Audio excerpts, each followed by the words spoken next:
Eto na po tayo. Nakompleto na po namin ang beam at nakapag-asintala na kami ng isang patong. At naikabit na rin po namin ang poste. Ayan po, kompleto na. 6 na poste ang naikabit namin ngayon.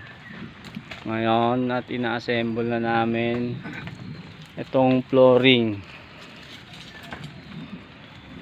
Papatagin na namin para mabuhusan namin ang flooring.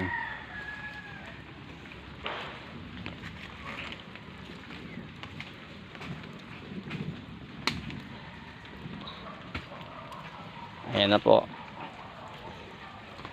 Ito ang bata ko oh.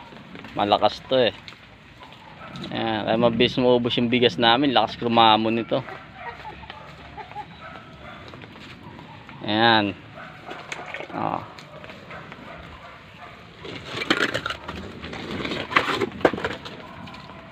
Pero bawin-bawi naman sa trabaho kahit malakas kumain. Ayan po, pinapatag niya po mabuti itong lupa. Ngayon kukulangin pa kami ng lupa para dito sa loob ng garahe. Kukuha pa kami sa mga tabi-tabi para makumpleto.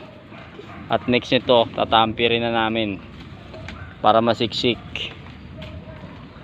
Ayan. Ito naman sa kabila, ganun din. Kukulangin din kami dito sa kabila. Ayan.